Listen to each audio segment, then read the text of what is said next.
Saya percaya juga penyertaan Tuhan selalu ada atas kita.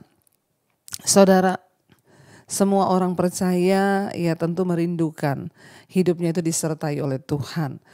Seperti halnya juga kita semua, kita pasti merindukan hidup kita disertai oleh Tuhan. Tetapi seringkali dalam kehidupan ini kita menghadapi tantangan, persoalan, masalah. Lalu kita bertanya ya, di manakah penyertaan Tuhan itu? Kalau Tuhan beserta, ya bagaimana mungkin ya masalah ini bisa terjadi. Kalau Tuhan beserta, ya kenapa usaha saya seperti ini. Kalau Tuhan beserta dengan saya, ya kenapa keluarga saya begini. Kalau Tuhan beserta dengan saya, kenapa ya suami saya begini. Ada begitu banyak pertanyaan dari banyak orang-orang percaya yang meragukan penyertaan Tuhan. Ya, kenapa saudara? Karena kita berpikir kalau Tuhan menyertai kita, kalau Tuhan ya ada bersama-sama dengan kita, maka itu artinya bahwa hidup kita akan aman, hidup kita damai, kita tidak akan mengalami ya persoalan apapun, kita tidak akan pernah mengalami tantangan dalam hidup kita dan lain sebagainya. Banyak dari kita yang salah, ya memiliki konsep yang salah tentang penyertaan Tuhan, memiliki konsep yang salah tentang ya perkenanan Tuhan dalam hidup kita. Saya mau saudara supaya kita ini sebagai orang percaya, kita memiliki satu konsep yang benar ya bahwa mengiring Tuhan itu ya berbicara tentang bagaimana kita membayar harga, bagaimana kita diproses dan bagaimana kita dimatikan di dalam kedagingan. Kita tentunya sering membaca ya di dalam Mazmur 91 ya ayat 14 dan ayat 15 berkata saudara, Mazmur 91 ayat 14 sampai ayat 15. Sungguh hatinya melekat kepadaku, maka aku akan meluputkannya, aku akan membentenginya sebab ia mengenal namaku. Bila ia berseru kepadaku, aku akan menjawab, aku akan menyertai dia dalam kesesakan, aku akan meluputkannya dan memuliakannya. Ya, seringkali ketika kita membaca ayat-ayat yang enak, ya janji-janji Tuhan yang kita rasa itu ya wow ya ini bisa saya pegang sehingga ya saya boleh mengalami keberkatan. Ketika kita membaca ayat-ayat dan janji-janji Tuhan, banyak dari kita yang mengimaninya itu baik. Tapi mari kita mengerti tentang konsep ya dari ya kekristenan yang sesungguhnya supaya kita tidak salah. Ayat ini berkata, sungguh hatinya melekat kepadaku, maka aku akan meluputkannya, aku akan membentenginya sebab ia mengenal namaku. Bila ia berseru kepadaku, aku akan menjawab, aku akan menyertai dia dalam kesesakan. Ayat ini berkata, ya orang yang hatinya melekat kepada Tuhan, ya dan dia mengenal nama Tuhan. Firman ini berkata, lalu ia berseru kepada Tuhan, ya maka Tuhan menyertai dia dalam kesesakan. Jadi kata firman Tuhan dengan kata lain di sini adalah, ya kalau kita melihat sungguh hatinya melekat kepadaku. Ya, jadi Tuhan sedang berbicara di sini tentang seorang yang hatinya melekat kepada Tuhan. Berarti ini orang luar biasa, hatinya tidak melekat kepada harta, hatinya tidak melekat kepada dunia, tapi hatinya melekat kepada Tuhan. Kita tahu orang-orang yang hatinya melekat kepada Tuhan, tentunya dia lebih suka melakukan kehendak Tuhan dan bukan kehendak dirinya sendiri. Karena hatinya itu sudah tertawan kepada Tuhan. Ya, jadi firman Allah berkata, di mana hartamu berada, di situ hatimu berada.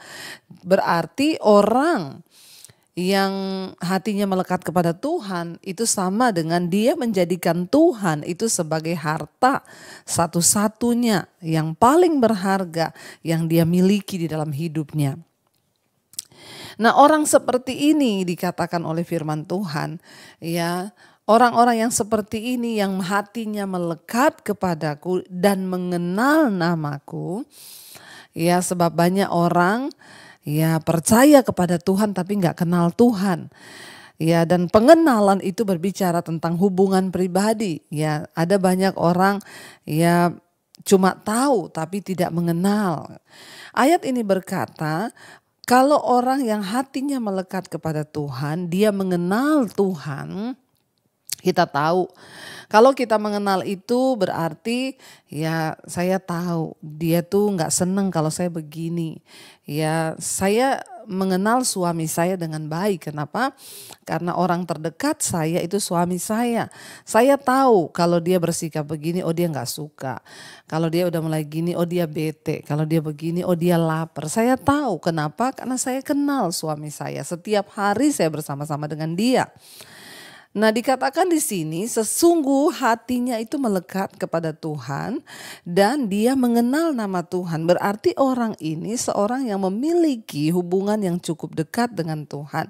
Tapi perhatikan ayat di sana berkata, ketika dia berseru kepada Tuhan, maka Tuhan akan menyertai dia dalam kesesakan. Ya, saya lagi membahas tentang arti penyertaan Tuhan. Ya, apakah arti penyertaan Tuhan bagi kita, saudara? Ya, penyertaan Tuhan itu bukan berarti ya Tuhan berserta kita lalu kita ndak ada masalah, kita ndak ada pergumulan, hidup kita baik semua, keluarga kita baik semua, keuangan kita baik semua. No, saudara, jangan.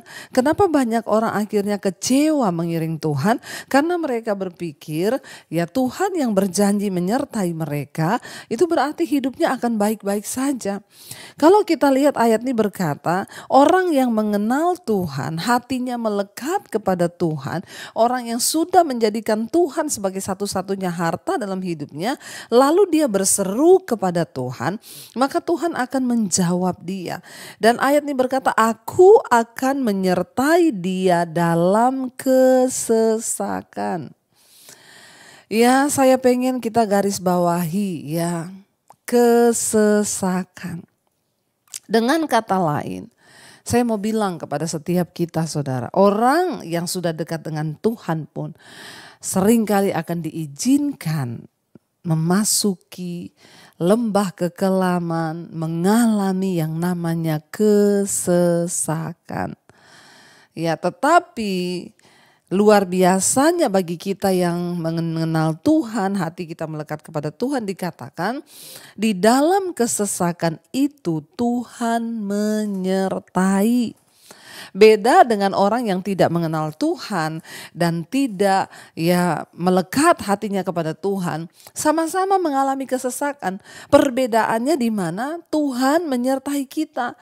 Sementara orang yang tidak mencintai Tuhan dengan segenap hatinya ya dalam kesesakan tapi tidak ada penyertaan Tuhan. Saya pengen membuka paradigma kita semua bahwa orang yang dekat dengan Tuhan pun ya akan diizinkan berada di dalam kesesakan. Kita sedang membahas ya banyak di dalam mesbah doa ya berapa waktu yang lalu kita sudah membahas bagaimana perjalanan bangsa Israel. Bangsa Israel ya dibawa Tuhan keluar dari Mesir, dari tanah perbudakan. Karena mereka diperbudak dengan hebat di sana ya. Mereka mengalami kehidupan yang tidak manusiawi di Mesir. Mereka diperbudak kerja paksa. Lalu akhirnya Tuhan berfirman kepada Musa sebagai orang yang dipilih Tuhan untuk membawa keluar bangsa itu. Tuhan berkata, Musa, kamu pergi ya, temui Fir'aun, raja Mesir. Katakan kepada dia bahwa aku telah berfirman kepadamu untuk membawa bangsa itu, umat pilihanku, keluar dari Mesir menuju ke tanah perjanjian yang Tuhan sudah tetapkan. Tapi Tuhan bilang kepada Musa, tetapi ya kalau engkau pergi ketemu Fir'aun, Fir'aun tidak akan membiarkan engkau pergi. Kenapa? Sebab aku mengeraskan hatinya. Saudara ya kalau saya mungkin yang menjadi Musa, saya akan berkata, lah Tuhan kenapa engkau suruh saya pergi ketemu Fir'aun untuk membebaskan bangsa ini pergi, lalu engkau sendiri yang mengeraskan hati Fir'aun. Saudara, ikut Tuhan itu ngeri-ngeri sedep ya. Ini yang ngeri-ngeri sedep itu artinya apa? Ya Tuhan sudah berjanji. Kamu pergi, aku yang menyuruh Musa. Ketemu Fir'aun, bilang ya aku menyuruh engkau membawa bangsa ini keluar. Ya karena itu adalah umat kesayanganku. Tapi Tuhan bilang, tapi Fir'aun tidak akan mengizinkan engkau karena aku akan mengeraskan hatinya. Kalau kita tidak mengerti kehendak Tuhan dalam hidup ini, maka kita akan menjadi orang-orang yang kecewa. Orang-orang yang marah dengan Tuhan. Kenapa Tuhan melakukan ini? Kan saya maunya begini, Tuhan yang suruh saya begini, tapi di tengah jalan saya mengalami yang namanya jalan buntu. Sehingga Musa ketika dia berbicara kepada Firaun, ya, dia diproses lama saudara dengan Firaun. Sampai tulah pertama, tulah kedua, tulah ketiga, sampai tulah yang ke-10. Ya, baru Tuhan itu berkata, ya bersiaplah. Kenapa enggak dari awal saja dulu Tuhan membiarkan ya mereka pergi dengan Tuhan menjamah hati Firaun untuk membebaskan bangsa ini keluar. Ada banyak hal yang tidak kita mengerti dalam hidup ini.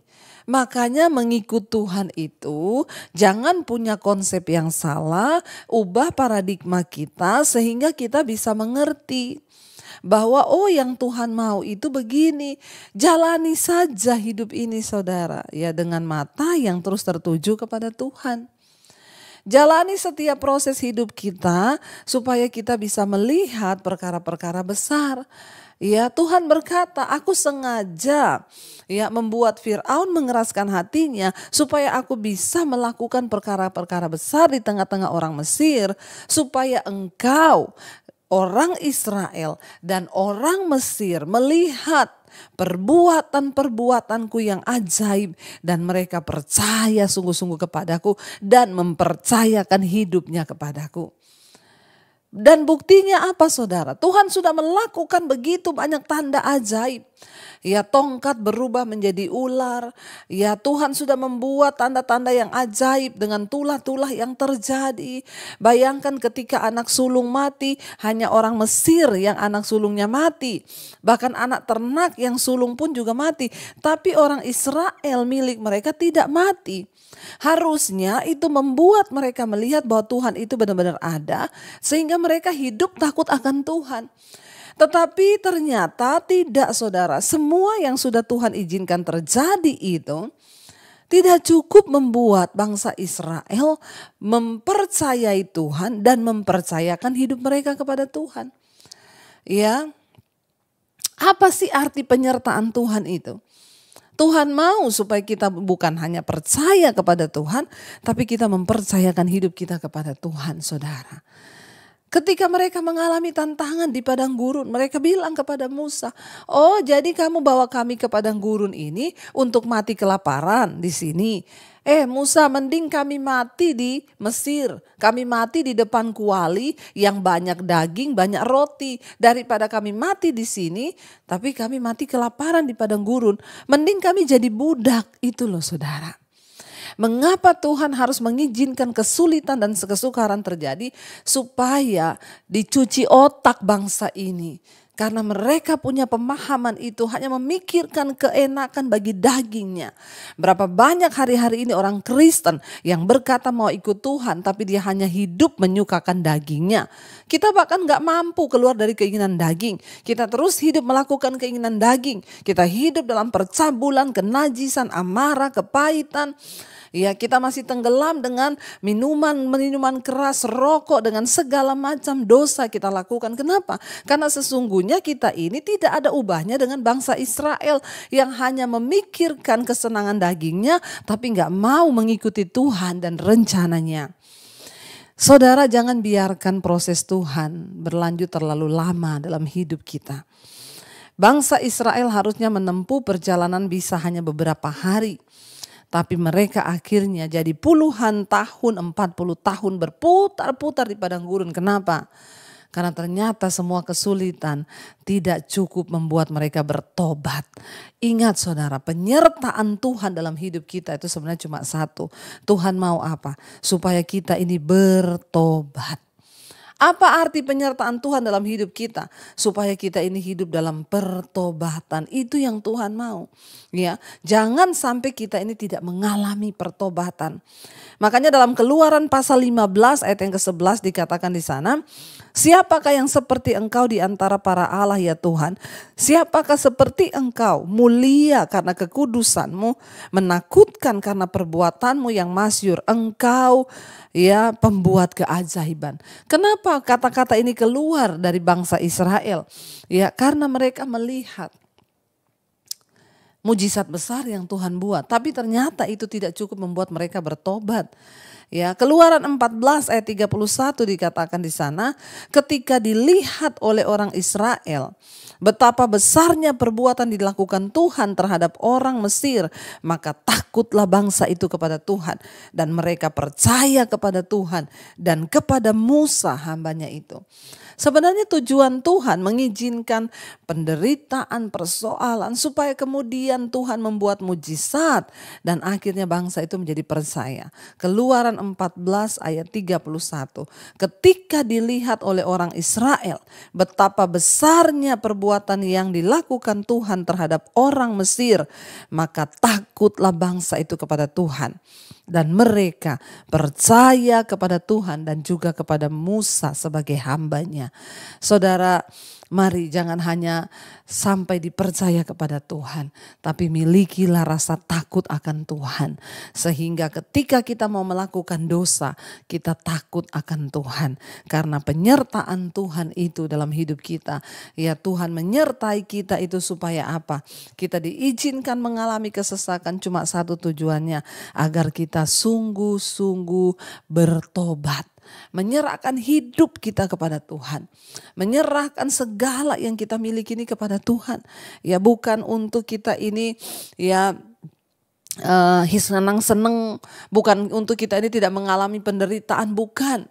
Ya, daging ini harus menderita supaya apa? Ketika daging kita menderita, barulah kita ini bisa hidup berkenan kepada Tuhan. Jadi hari ini ketika engkau sedang ada dalam pergumulan, mungkin engkau sedang ada dalam penderitaan, kesesakan, jangan bilang Tuhan tidak menyertai engkau. Tapi percayalah, semua itu Tuhan izinkan terjadi supaya engkau bisa melihat kelepasan yang dari Tuhan, supaya engkau bisa melihat ya rencana Tuhan dan kita bisa bertobat dan hidup takut akan Tuhan. Mari kita merenungkan firman ini. Terima kasih Bapa, kami tahu dan percaya Engkau menyertai hidup kami. Kami tahu dan percaya Tuhan tidak pernah meninggalkan kami.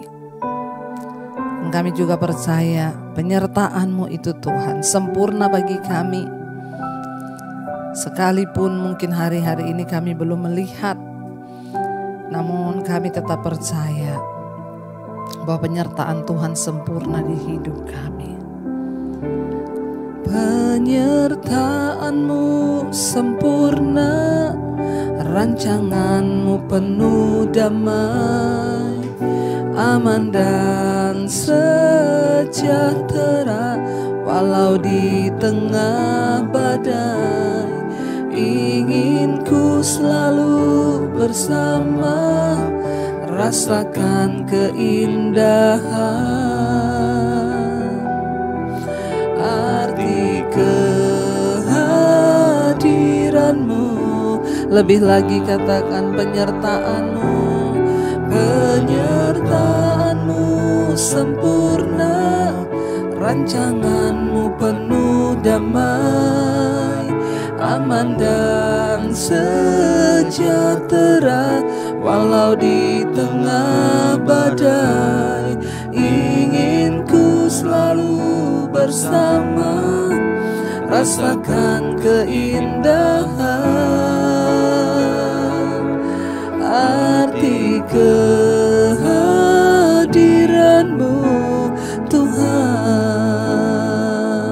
Terima kasih, kami percaya Kau hadir, penyertaan-Mu sempurna.